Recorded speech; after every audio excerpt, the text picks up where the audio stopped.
L'air de la salle d'audience fédérale était lourd et immobile, imprégné de l'odeur du vieux bois et d'une désespérance silencieuse.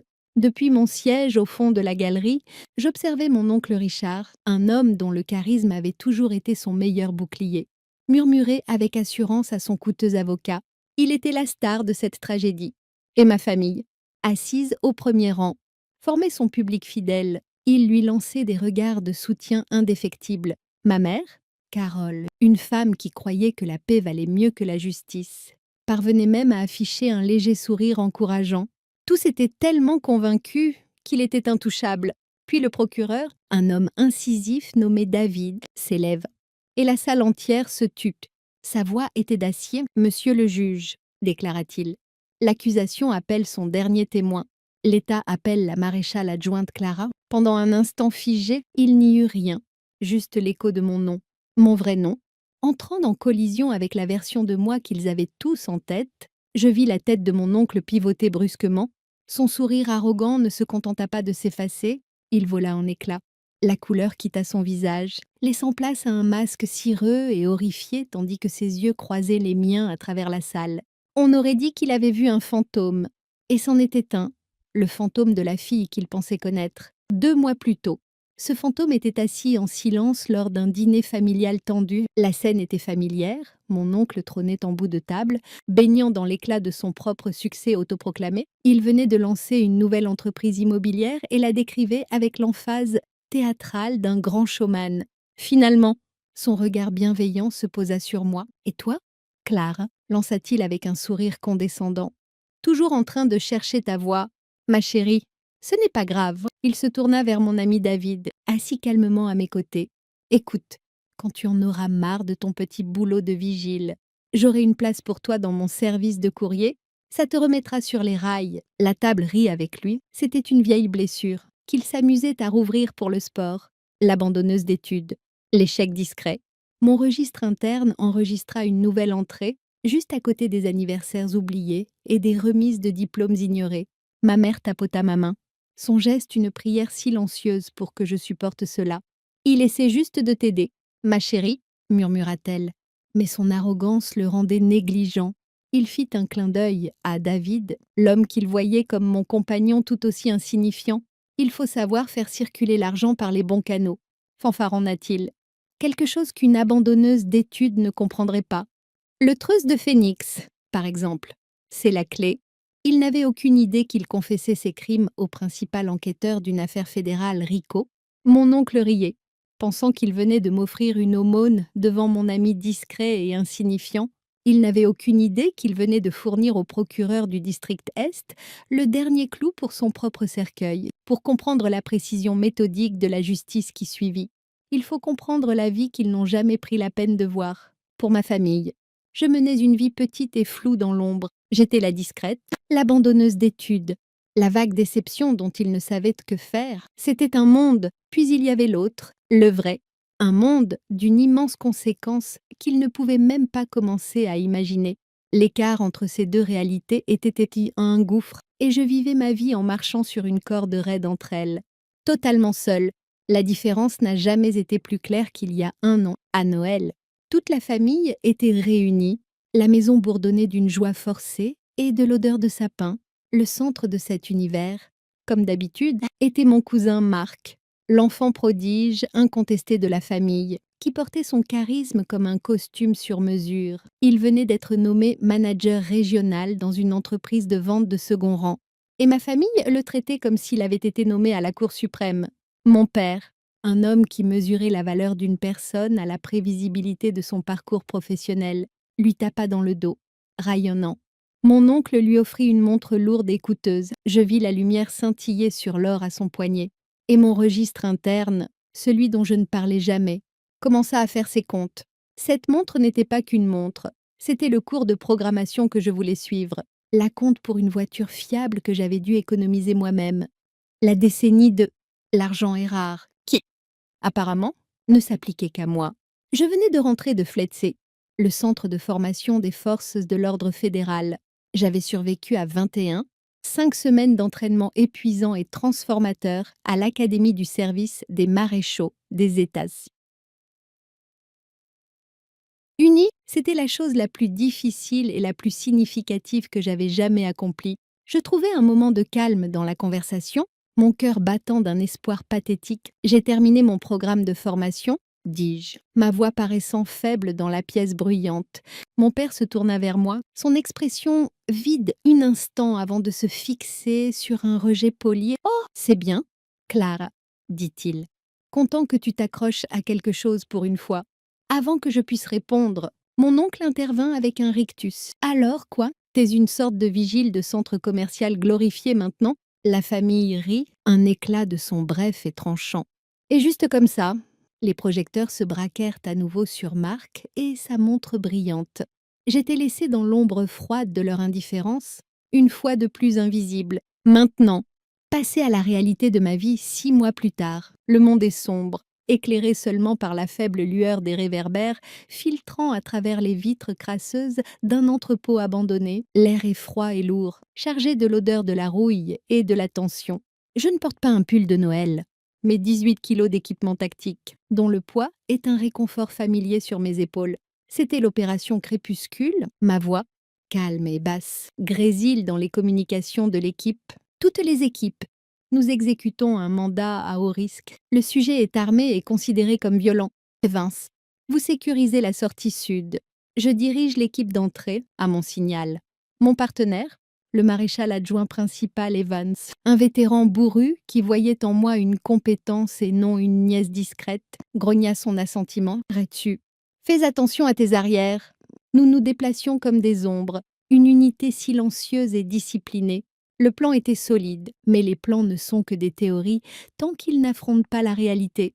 En approchant du point de brèche, une porte latérale que nous avions marquée comme inutilisée grinça.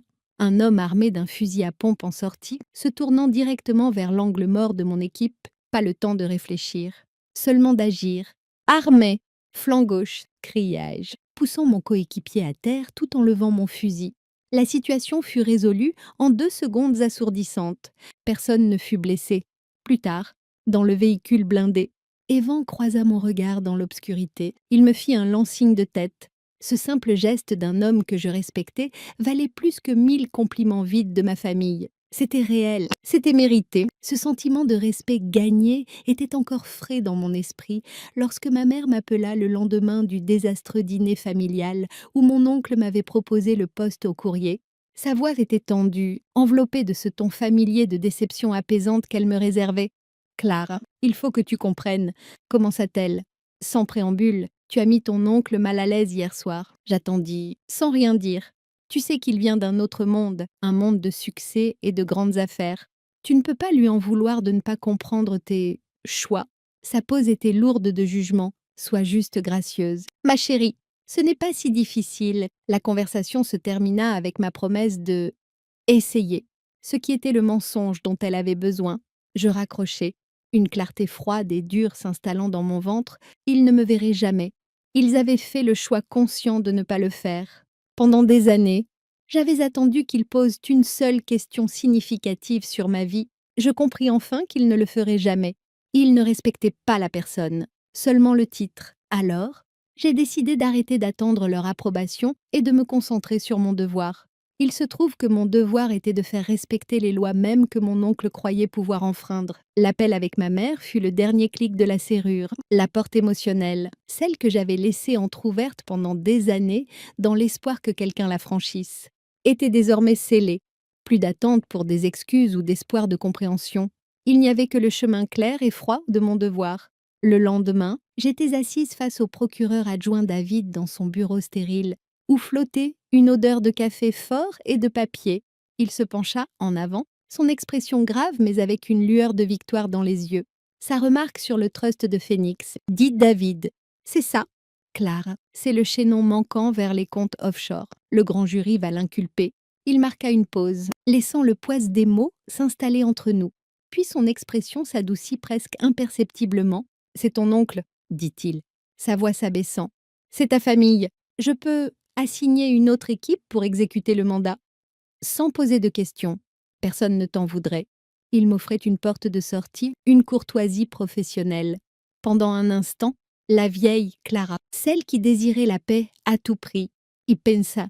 Mais elle était partie, je le regardais droit dans les yeux, ma voix aussi stable et détachée que possible. Non, dis-je, je connais ses propriétés, ses habitudes, ses associés.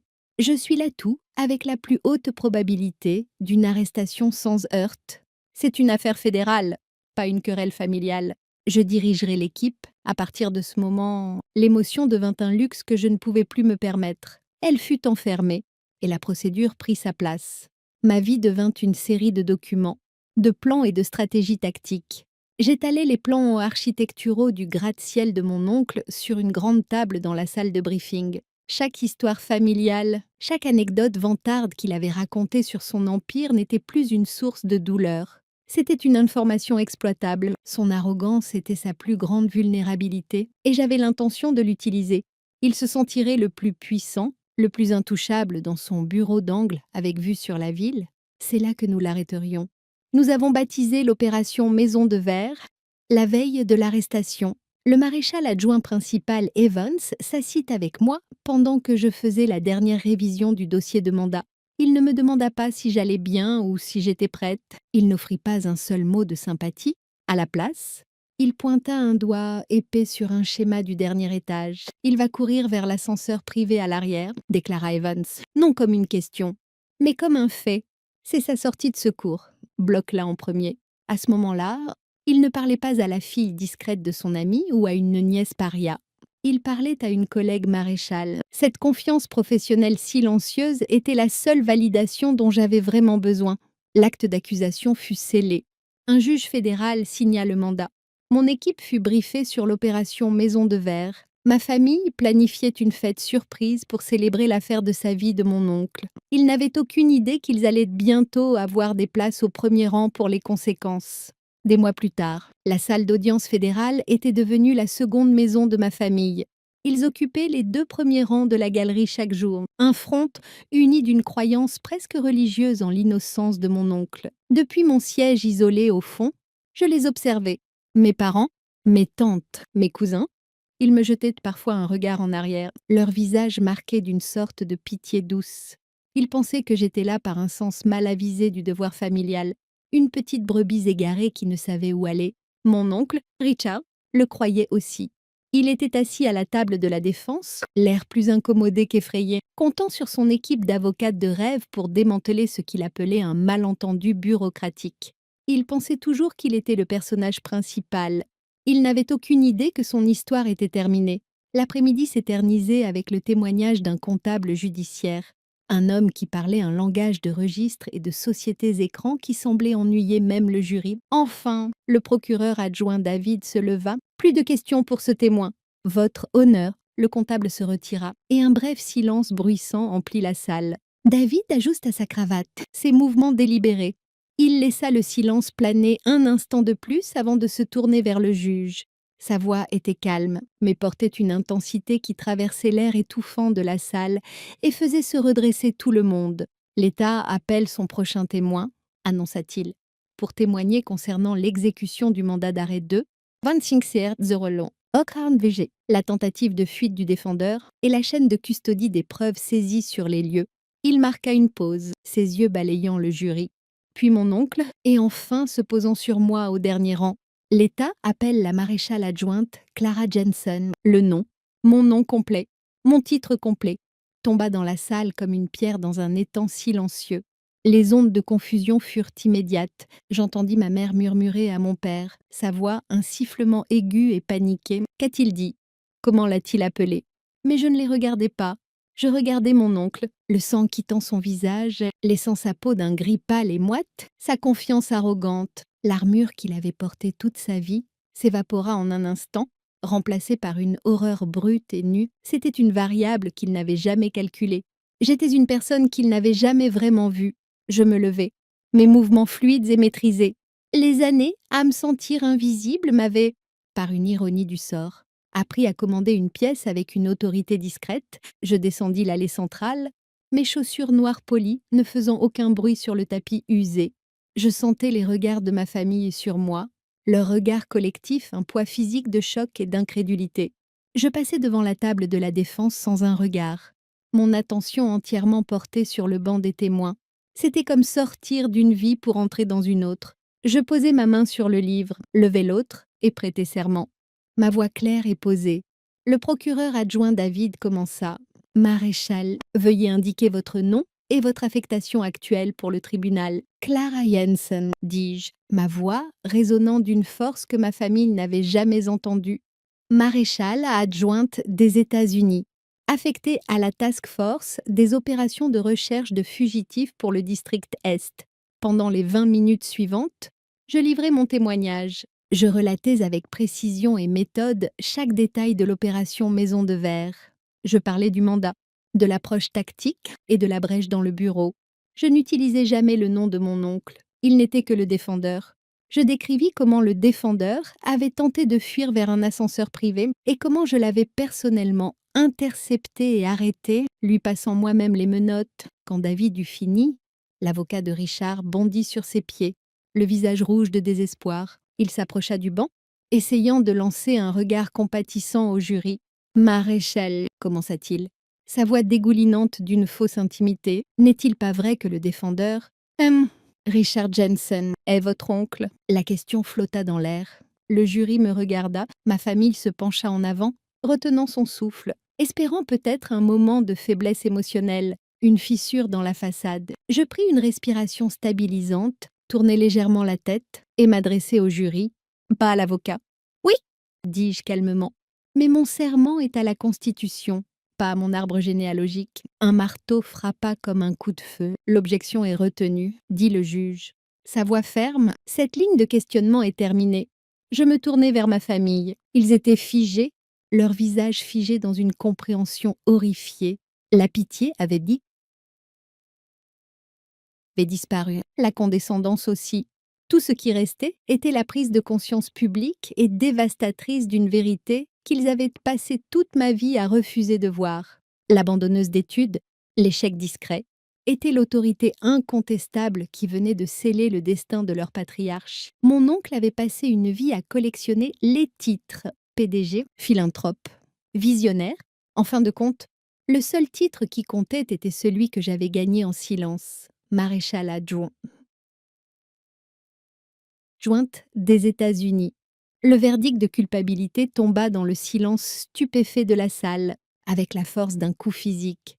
Mon oncle sembla se rétrécir dans son costume coûteux, devenant juste un homme, dépouillé de tous les titres et du pouvoir derrière lesquels il s'était caché. L'après-coup fut un flou chaotique de bruit et de mouvements, alors que les maréchaux, mes collègues, l'emmenaient. En sortant dans le couloir de marbre résonnant, un mur de visages familiers me fit face. C'était ma famille, leurs expressions un mélange douloureux de chagrin et d'accusation. Ma mère, Carole, le visage pâle et strié de larmes, se fraya un chemin jusqu'à l'avant. « Clara, comment as-tu pu ?» murmura-t-elle, les mots tremblants d'une vie de loyauté brisée. « C'est ta famille. » Les autres se rapprochèrent, un cercle d'yeux suppliants et désespérés. Pendant un instant, je ressentis l'ancienne attirance, l'instinct de m'excuser, de me faire plus petite pour apaiser leur douleur. Mais avant que je puisse être complètement submergée, une présence calme et solide apparut soudain à mes côtés.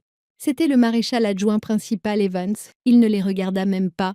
Il me regarda directement. « Maréchal, dit-il, sa voix un ancrage stable et bas dans la tempête. Le procureur adjoint David veut débriefer. » Il posa doucement une main sur mon bras et me guida dans le couloir, loin d'eux. Je ne me retournai pas. Je continuai simplement à avancer, laissant ma famille seule et insignifiante dans le couloir, leurs questions suspendues sans réponse dans l'air vide. J'étais protégée par un nouveau cercle maintenant, un cercle forgé dans le devoir et le respect. 1 an plus tard, le monde est calme. Les échos de cette salle d'audience se sont depuis longtemps estompés, remplacés par un autre type de responsabilité. Je me tiens dans une pièce sécurisée, aux murs peints d'une couleur neutre apaisante. En face de moi se trouve une famille nerveuse. Une mère, un fils adolescent, une jeune fille serrant un ours en peluche usée. Ils me regardent avec de grands yeux effrayés. Leur monde entier venant d'être brisé, mon attitude est calme, ma voix posée. J'ai appris que la véritable autorité n'a pas besoin d'être bruyante. Je m'appelle Clara, leur dis-je, offrant un petit sourire rassurant. Je suis la maréchale adjointe superviseure du programme de protection des témoins, ici. Mon seul travail est de vous garder en sécurité. Bienvenue dans votre nouvelle vie. J'ai passé tant d'années à me sentir comme un fantôme dans ma propre famille. Et maintenant, toute ma carrière consiste à aider les gens à devenir des fantômes pour qu'ils puissent enfin vivre plus tard dans la semaine. Je suis assise dans un bar faiblement éclairé avec le procureur adjoint David et mon ancien partenaire Evans. Le rire entre nous est facile et réel. Nous ne parlons pas de drames familiaux ou de vieilles blessures. Nous parlons d'une affaire difficile que nous venons de clore, partageant le genre d'humour noir que seuls ceux qui traversent le feu ensemble peuvent comprendre. Il n'y a pas de faux-semblants ici. Pas besoin de performer. Il n'y a que le lien profond et tacite de la compétence mutuelle et de la confiance. C'est ma communauté. C'est la famille que je me suis construite. Une mission à la fois. Elle n'est pas fondée sur l'obligation ou le sang, mais sur la vérité simple et puissante de se soutenir mutuellement quand tout est en jeu. Mon téléphone vibre sur la table en bois usé, le bourdonnement fort dans un moment de conversation calme. Je baisse les yeux. C'est un message d'un numéro que je n'ai pas vu depuis plus d'un an. Mon père. Mon souffle se coupe une demi-seconde avant que je lise les 2 courtes phrases. J'ai vu un article sur ta promotion. Nous sommes fiers. Je fixais les mots sur l'écran, attendant un élan de sentiment. Colère, justification, peut-être même une tristesse douce amère, mais rien ne vint. C'était comme lire un message destiné à quelqu'un d'autre, une relique d'une fouille archéologique oubliée. Le registre interne, celui qui avait tenu les comptes si longtemps, était enfin équilibré. Clos et rangé dans une archive poussiéreuse, leur fierté. Autrefois, la chose que je désirais le plus au monde n'était plus qu'une information. J'appuyais sur le bouton sur le côté de mon téléphone, le mettant en silencieux, et le posais face contre la table. Evan était au milieu d'une histoire, et je me tournais vers lui, un vrai sourire paisible sur le visage, pleinement présente dans le monde que j'avais gagné. Ma paix était enfin mienne. Ma famille croyait qu'une personne valait par les déclarations faites aux dîners bruyants et aux réunions de vacances. J'ai appris que la vraie valeur se forge dans le silence et se prouve par vos actions quand tout est en jeu. Si vous avez déjà dû construire votre propre identité alors que les gens les plus proches de vous refusent de la voir, partagez votre histoire dans les commentaires. Dans cette communauté, vos accomplissements font toujours partie du registre officiel.